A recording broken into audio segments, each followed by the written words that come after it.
And today's gratuitous food shot is ramen. Hey everybody, thank you so much for dropping by.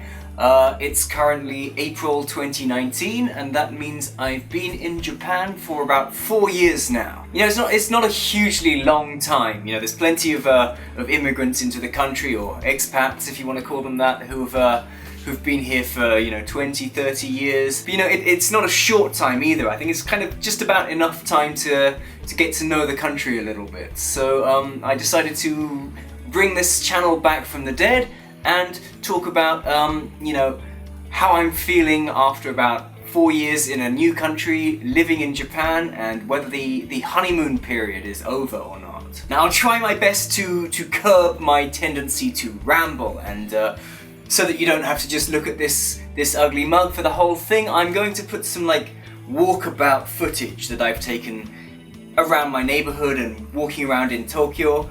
And so that kind of stuff's popular on YouTube, right? Just videos of people walking around Tokyo, and it's not like GoPro footage on a nice gimbal, but maybe it's kind of interesting. Maybe. I used to make videos on this channel about moving over to Japan and the interesting things I found in that first period just after I'd moved here, but it kind of petered out, and I'll talk about that a little bit later, but I haven't uploaded anything to this channel in I guess it must be years now. Actually, let me check. How long is it? So yeah, I guess it's 2 years and 10 months since I last uploaded any actual content for the channel. But recently I've started uploading some of my music to this channel, and I've started a different channel that's all about literature, and it's very scripted and polished, or at least that's how it's meant to be. And I just figured that now I've kind of got my head around making YouTube videos again, it was time to start doing it here again too. But yeah, I guess the point of this video is to try and express the feelings that I've had after living in Japan for 4 years, and a lot has happened since the last time I was making videos.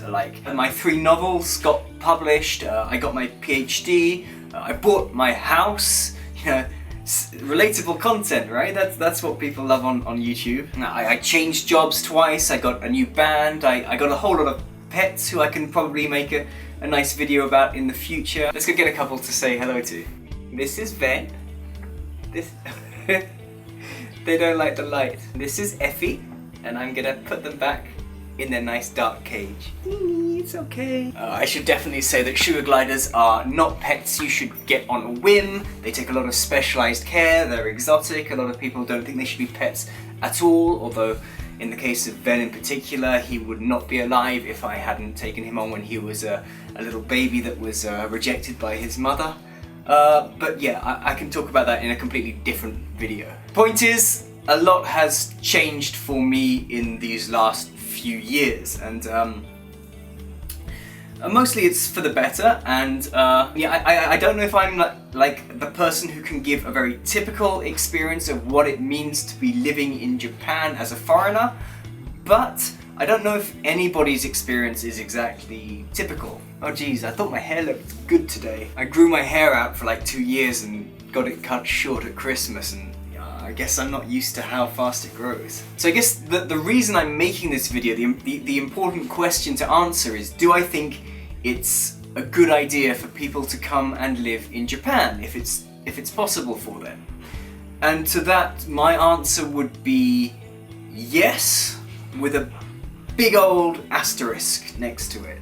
Now, accepting that everybody's experience is going to be a little bit different, there are commonalities that we can find between people who've come to live over in this country, and I know there's plenty of YouTube channels already established putting out great content that's about life in Japan and being here in this country as a foreigner. But I think even so, there are some pretty general observations that it's valid to make. So yes, the honeymoon period is over for me, and I think the point that you're not acting like a tourist anymore, I think that's when you have a choice. Should I go out tonight and eat in one of the amazing restaurants that Tokyo has to offer, world-class restaurants, or shall I save some money by going to the supermarket and cooking myself a stir fry? When you start making these long-term strategies to save yourself some money, yeah, I think that's when you're settled. And another big sign, I think, is when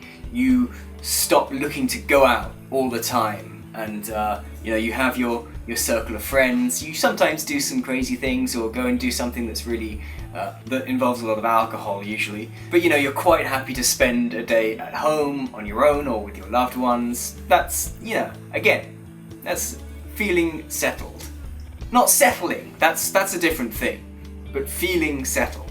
That said, I'm making this video in springtime, and I love Japan in springtime. The cherry blossoms are out. You get the plum blossoms first, and then the early cherry blossoms, and then the full bloom of the Yoshino sakura trees, and it's just so beautiful. But yeah, 4 years in Japan, so there are still things that I find amazing, like spring and the beautiful nature there. The food is still amazing. I eat Japanese food as often as I can, and there's so much variety and so much of it is so good. Sushi, sashimi, ramen, takoyaki, okonomiyaki, udon, soba, kaiseki, teishoku, tempura, so much great stuff. Oh, yakiniku's great. But yeah, food is a big plus when you come to Japan. Oh, and I should mention that fruit and vegetables are remarkably expensive here, especially compared to elsewhere in this region of Asia. But yeah, overall food is a big plus. Entertainment is great here too. They've got really entertaining traditional arts, and they've got a lot of vibrant modern culture. As a musician, it's a little bit frustrating that it's very hard to get people to try new things unless some gatekeepers have approved of it first. But I think that's not necessarily just a Japanese issue. I can and probably will make a whole video about how the audience-band relationship in Japan is very idiosyncratic. But yeah, I'm never at a loss for fun, affordable things to do. I'm feeling like I'm still being a bit superficial here. I guess this is all still stuff you can find on your random Visit Japan blog. One of the things I guess it takes a bit more time to appreciate is the local neighborhood culture you get here.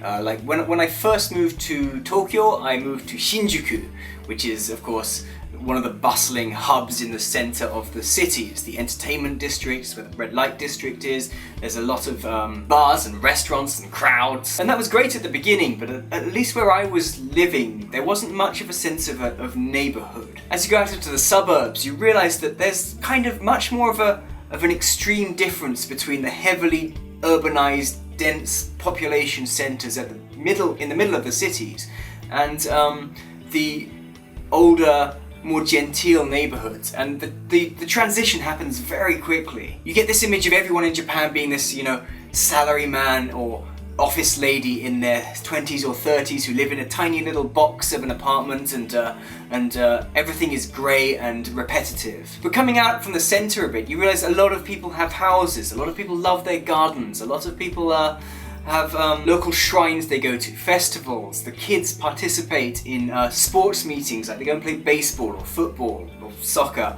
on the banks of the rivers. And it's really nice to have that sense of connection that you maybe don't get if you're living in an apartment in the center. Now I'm going to bring it back to that asterisk I talked about before. Would I recommend moving to Japan?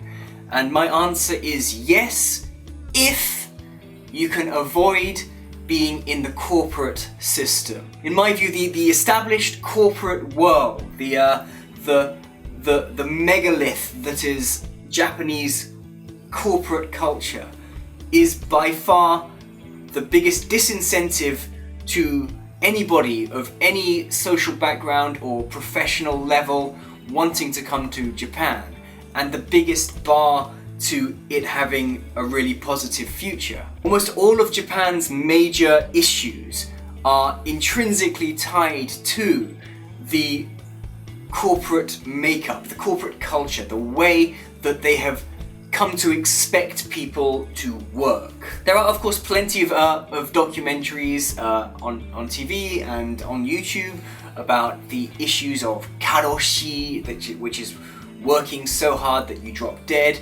Okay, not necessarily just drop dead, that sounds kind of trivial. It can be a slow, painful grind towards for whatever reason, the end of a person's life. But I think a lot of foreigners think that by virtue of being a foreigner, they're going to be exempt from that. And to some extent that is true, but in the majority of cases, if you're holding a job that you have by virtue of being a foreigner and therefore are outside the corporate lifestyle, then it's almost certainly not a job that has that many prospects of advancement. You'll basically be an independent contractor working by the hour, you will never get a raise, you will never have any job security, you will not get any contributions to your pension paid. But that's a great way to spend a year or two and then go back to your home country having had a great experience. Then on the other side of things, you know, you've got people who study Japanese really hard. They become next to fluent or absolutely fully fluent in Japanese. And they get a decent job in an office, and generally they then become expected to work like a Japanese person. That means doing huge amounts of overtime, often having to go drinking with co-workers after you finish, whether you like it or not. It means your holidays are going to be short and often involve doing work, and a reliance on a pension system that, because of the aging population, is at best somewhat on shaky ground. And sure, there are plenty of people who are very happy to work like this, and more power to them, that's great. But it may not be for you, and it is a widely criticized system for Japanese people who are generally perceived to be having a very poor work-life balance. So yeah, it's entirely possible that you will end up in that same kind of situation if you come here to work for a corporation. I should probably say that this is by no means like a universal experience. There are plenty of people who have great jobs with big companies who finish work on time every day and, you know, really enjoy what they do. So, you know, that definitely can happen, but a bad situation can happen too. So my big asterisk is, I really wholeheartedly recommend coming and living in Japan if you can find some way to exist without being beholden to this corporate structure. If you have some means of making enough money to support yourself, to support any of your dependents, to live the lifestyle you want to do, but don't have to be in that rat race, this is one of the best places in the world to live. I thoroughly believe that. And yeah, for sure, things haven't been a bed of roses for me every day since I've got here, you know. There's all kinds of issues that expats, immigrants face when they live in a country like Japan. Not just Japan, but similar countries too. And I'm talking about loneliness, I'm talking about difficulties with the bureaucracy, which in Japan is often very frustrating. I'm talking about encounters with xenophobic people who, especially online, are more common than I'd like, you know. You might find yourself in a situation where divorce courts or custody battles are really stacked against you, and never mind what international law might have to say about that. And depending where you're from in the world, you might find summer or winter really unpleasant to deal with. Of course, that depends what part of Japan you're in as well. And it's, of course, everybody encounters some of these problems sometimes. Absolutely, I have. My personal pet peeve is actually how slow people walk here. And absolutely, if you move to any country, including Japan, I recommend not just having other foreigners as friends, but trying to make friends with the local people as well. Although it's not always as easily done as said. I'm mangling that idiom.